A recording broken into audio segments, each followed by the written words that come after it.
साथियों नमस्कार। बात करेंगे Uttar Pradesh police radio operator, head operator और वर्कशॉप की फाइनल आंसर की को लेकर कि किस तरीके से आपके क्वेश्चन काउंट किए जाएंगे, क्या मिलने वाला है और पिछली भर्तियों में क्या हुआ था, इन सब पर जो है बात करेंगे। क्योंकि देखो, अगर कोई वीडियो बनाना है तो हमें जानकारी तो लेनी ही होगी कि पिछले में क्या किया गया है और आगे क्या हो सकता है, कैसे क्या होने वाला है। देखो, हमने रिजल्ट को लेकर पहले भी आपको बताया था कि इसका रिजल्ट में अब बिल्कुल समय नहीं है। जो जो लोग ये समझ रहे हैं कि अभी बहुत टाइम लगेगा या फिर कुछ पता नहीं है, बहुत से लोग कह देते हैं कि आप ऐसे ही बोल दिए, अभी जो है रिजल्ट तो आना नहीं था। तो कोई बात नहीं, अब आपने आंसर की देख ली। अब आंसर की में एक जो है लाइन सीधा सीधा दे रखा है कि जो भी कैंडिडेट शॉर्टलिस्ट किए जाएंगे उनकी जल्द ही डेट वगैरह बता दी जाएगी। फिर भी अगर आपको यकीन नहीं है कि जब आएगा तब रनिंग करेंगे, तो आप निश्चिंत रहें, आराम से अपना कर लीजिएगा, कोई दिक्कत वाली बात नहीं है। वहां पर जब आप बाहर हो जाएंगे फिर आपको समझ आएगा कि जो हम पहले से बता रहे थे, अगर ये कर लिए होते तो बेहतर होता। इसलिए अब बिल्कुल लापरवाही न करें। अगर चलो मान लिया कि मेरी बात आपको नहीं समझ आ रही थी, तो अब तो उस पे मेंशन कर दिया गया है कि बहुत जल्द डीवीपीएसटी के लिए जो है आपको बुला लिया जाएगा। तो अब ये सब बातें अपने दिमाग से हटा दो कि रिजल्ट में बहुत देरी है। रिजल्ट बहुत जल्दी आएगा। आप हमारा पुराना वीडियो भी उठाकर देख सकते हैं, हमने उस पर बताया भी था कि रिजल्ट में बिल्कुल भी समय नहीं बचा हुआ है। चलो अब एक बार देख लेते हैं जो इसकी आंसर की आई है, किस तरीके से आई है, क्या आई है। और जो जिनके कुछ जो है क्वेश्चन चेंज हुए हैं, यानी कि आंसर चेंज हुए हैं। बहुत से लोग नंबर कम हो गए हैं, बहुत से लोगों के नंबर बढ़ गए हैं। तो देखते हैं क्या हो रहा है। देखो, हमारे पास एक मित्र है, उनका जो है आया था कि जो है हमारे तो अब 350 हो गए, तो उनको जो है अग्रिम बधाई। बाकी देख लेते हैं। देखो, अगर बात करें हम हेड ऑपरेटर की, तो 480 प्रश्न थे टोटल।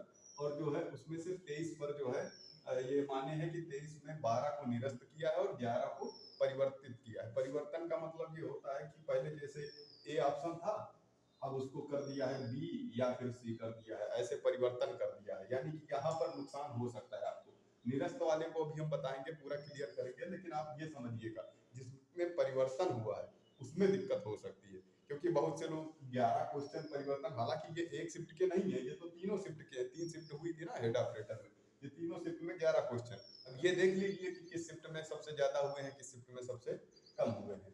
तो आप ये देख लीजिए, जिसका आंसर बदला हो वो अब मिला लीजिए इस हिसाब से। इस हिसाब से का मतलब ये जो आंसर की आई है, इसके हिसाब से आपके कितने नंबर बन रहे हैं वो आप नीचे कमेंट में जरूर बताइएगा। और हम ये बताने की कोशिश करेंगे कि आपका सिलेक्शन जो है होगा या फिर नहीं होगा। ठीक है, रही बात जो परिवर्तन हुआ है उसमें, इसको लेकर अभी हम बता रहे हैं पूरी बात जो है क्या होने वाला है।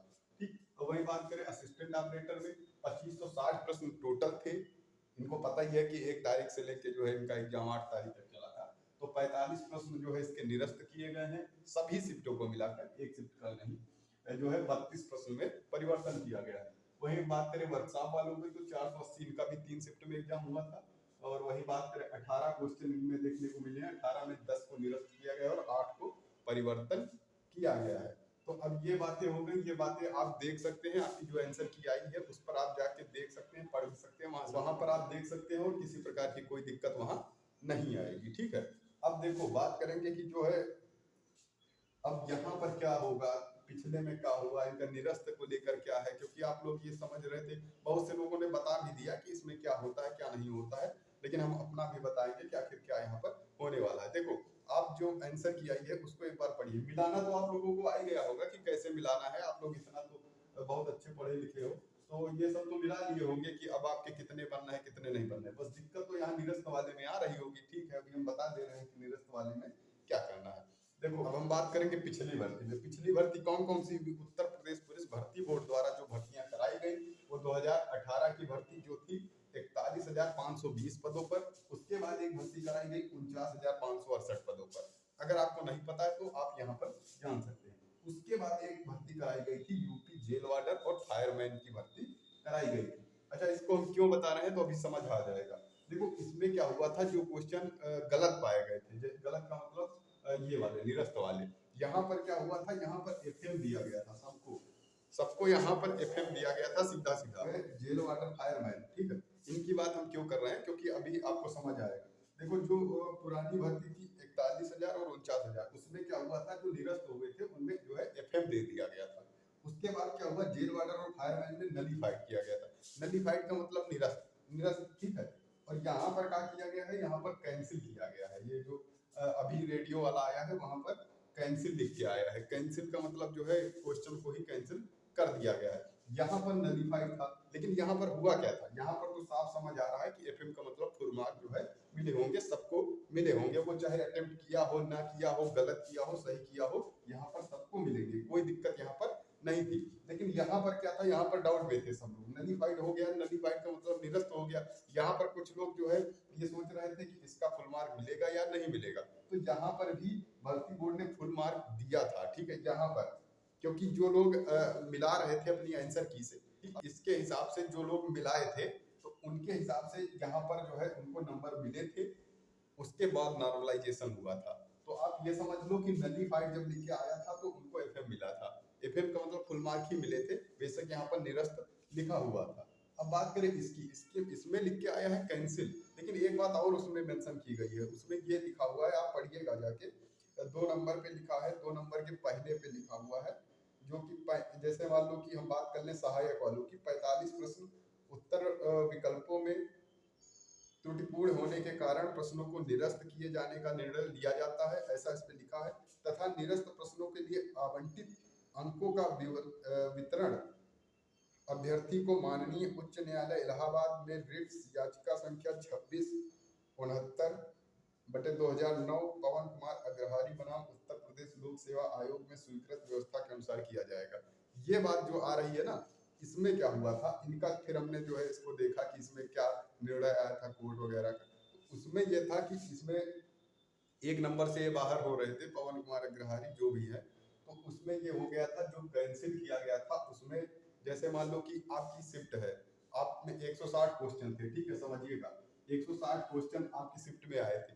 जिस शिफ्ट में जैसे मान लो कि इसमें 2 क्वेश्चन को कैंसिल कर दिया गया, 2 क्वेश्चन को कैंसिल कर दिया गया, तो उसमें कैसे काउंट किया गया था, इनके हिसाब से कैसे काउंट किया गया था, इनके हिसाब से, जैसे कि आपका नंबर कितना होना है 300, पूरा तो पूर्णांक देखा जाए तो 300 है, ठीक है।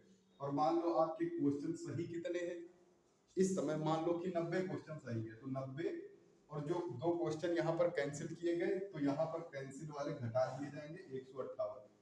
इस तरीके से आपका जो है मार्क जो है बनेगा, इनके हिसाब से। हम आपको फिर से बता रहे हैं, जो उस पे मेंशन है उसके हिसाब से बता रहे हैं। देखो हवाबाजी करना ठीक नहीं है कि आए कुछ भी बोल के चले गए कि एफएम मिला था पुरानी भर्तियों में तो यहाँ पर भी मिलेगा, इनके हिसाब से ये हुआ है, ठीक है। लेकिन जब पुरानी भर्ती देखते हैं तो वहां पर एफएम मिला था, आप ये लोग समझ सकते हैं। तो अब आप अपने नंबर जैसे मेंशन किया गया है तो उनको तो भाई ऐसे ही मिले थे। अब जिसके में 3 कैंसिल हो तो वो यहाँ 58 की जगह 57 करेगा, ठीक है। इस तरीके से आप अपने नंबर काउंट कर सकते हैं। यानी यहाँ पर अपने सही वाले मार्क लिखना है, 300 का तो पूर्णांक है ही, यहाँ पर आपको क्वेश्चन लिखने हैं जितने जो है कम होने के बाद, यानी कि परिवर्तन का मतलब परिवर्तन नहीं, निरस्त होने के बाद, ठीक है। जितने जिस शिफ्ट में हो वो निरस्त अगर हुए हैं तो यहाँ पर ऐसे आप अपने मार्क जो है काउंट कर सकते हैं। ये रहेंगे आपके ओरिजिनल मार्क, ऐसा इस हिसाब से हम बता रहे हैं। फिर आपको बता रहे हैं, थोड़ा सा हो सकता है आपको जो है समझने में दिक्कत हो रही है, तो कोई बात नहीं, आप दोबारा से देखेंगे तो समझ आ जाएगा कि आखिर किस तरीके से काउंट करने की बात कर रहे हैं। अब जो भी नंबर आएंगे, मान लो कुछ भी आया, ठीक है, तो मान लो ये आए एक्स नंबर आपके आए, तो आप ये समझ लो कि इसमें नॉर्मलाइजेशन होगा, इसमें नॉर्मलाइजेशन करके फिर आपके मार्क जो होंगे वो आएंगे। लेकिन एक बात और दिक्कत देगी, दिक्कत का मतलब ये देगी, जैसे कि इसमें आपने देखा था कि इसमें 50% मार्क जो है लाने थे हर सब्जेक्ट में। अब आप बताओ, यहाँ पर अगर कैंसिल कर देंगे क्वेश्चन को, मान लो वो तीनों क्वेश्चन जीके जीएस के हो, तब तो उसका नुकसान हो जाएगा, भारी नुकसान हो जाएगा।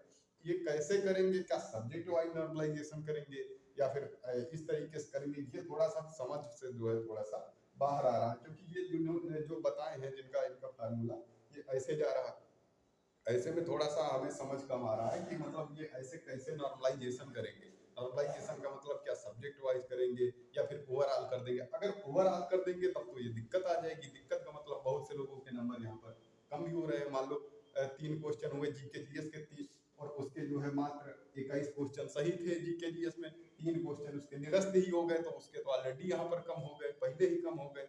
पहले का मतलब तो इसके यहाँ पर देखा जाए तो 3 ही 18 बचे, तब यहाँ दिक्कत आ जाएगी। इसलिए हमने दोनों आपको बातें बता दी। यहाँ पर नलिफाइड आया था, निरस्त करने को आया था, फिर भी यहाँ पर एफएम मिला था, तो इनके हिसाब से जो दिया हुआ है कि अग्रहारी बनाम जो है दे रखे हैं माननीय उच्च न्यायालय, तो उस हिसाब से देखा जाए तो ये मैटर आ रहा है। अब आप लोग अपने नंबर काउंट कर सकते हैं। देखो फुल मार्क आप देखें तो पिछली भर्तियों को देखा जाए तो फुल मार्क मिले थे। अब यहाँ पर क्या करते हैं ये तो खैर थोड़ा सा मुश्किल होगा बता पाना, लेकिन इनके जो दिया है उस हिसाब से आप देखें तो यही आ रहा है, ठीक है। अब ये नॉर्मलाइजेशन कैसे करेंगे ये भी बात होगी, देखने वाली बात होगी ये, क्योंकि थोड़ा सा टफ हो जाएगा। अगर ऐसे करते हैं तो फिर टफ हो जाएगा, अगर ये फुल मार्क दे देते हैं तब कुछ नहीं टफ है, तब क्या दिक्कत है, फिर तो सबको फुल मार्क मिल जाएंगे ना। देखो अगर एफएम मिलते हैं तो एफएम में क्या होता है, फिर उसने चाहे अटेम्प्ट किया हो ना किया हो, वो गलत हो या फिर सही हो, सही वाले को तो नुकसान हो जाएगा, नुकसान का मतलब उसका ऑलरेडी सही था, और जिसका गलत होगा उसका भी सही हो जाएगा, तो वहां पर थोड़ा सा नुकसान सही वाले को हो सकता है। बाकी सबको एफएम मिल जाएगा, यानी फुल मार्क मिल जाएंगे सबको, 2.5 नंबर के मिल जाएंगे, ठीक। अब बात करें रिजल्ट कब तक आएगा। देखो रिजल्ट को लेकर उन्हें आपको बता ही दिया था, पहले भी बता दिया है, आज से लगभग 4-5 दिन पहले बताया था कि अब आपके रिजल्ट में बिल्कुल देरी नहीं है कि आप इतना इंतजार करें कि अब रनिंग अभी करें या ना करें। बिल्कुल आप रनिंग करिए, अगर आपके नंबर अच्छे हैं, इन सबको देखते हुए अगर आपके नंबर अच्छे हैं तो निश्चिंत होकर अब रनिंग शुरू कर दीजिए, कम से कम अब कर दीजिए, ठीक है। अगर आपने अभी तक नहीं किया तो आपका रिजल्ट उसमें सीधा सीधा मेंशन किया गया है कि बहुत जल्द जो है डीबीपीएसटी के लिए जो लोग क्वालिफाई कर रहे होंगे उनका नाम आ जाएगा, किसी प्रकार की कोई दिक्कत नहीं होगी। अब इतना समझाने में थोड़ा सा जो टाइम लगा वो आप देख लीजिएगा किस तरीके से आपके यहाँ पर काउंट करने हैं, किस तरीके से क्या करना है, ये तो हमने आपको बता दिया। अभी कोई डाउट है तो नीचे आप कमेंट कर सकते हैं, लेकिन आपके इस तरीके से कितने नंबर बनना है और एफएम करने के बाद कितने नंबर बनना है वो जरूर आप बताइएगा, ठीक है। अब इसमें बिल्कुल डाउट में मत रहिएगा कि हमारा क्या होगा क्या नहीं होगा। अगर मान लो ये करते हैं, इस तरीके से भी करते हैं, तो नॉर्मलाइजेशन तो है ना, अभी नॉर्मलाइजेशन वो फिर अपने हिसाब से करेंगे, किस तरीके से करना है क्या नहीं करना है वो तो अपने हिसाब से भर्ती बोर्ड देख ही लेंगे। फिलहाल जो है ये फाइनल आंसर की थी, अब इसके बाद कोई आंसर की आनी नहीं है, तो आप लोग जो है निश्चित होकर अब इससे जोड़ लीजिए अपने नंबर और उस हिसाब से रनिंग स्टार्ट कर दीजिए, अब कोई दिक्कत नहीं होनी चाहिए, ठीक है। बाकी पिछली भर्ती को लेकर हमने बता ही दिया था कि फुल मार्क मिले थे, इसमें क्या होगा ये देखने वाली बात होगी, ठीक है। बाकी कोई डाउट है तो जरूर कमेंट करिएगा, अपने नंबर जरूर कमेंट करके बताएं कि अब कितने नंबर आपके बन रहे हैं। Okay, thank you.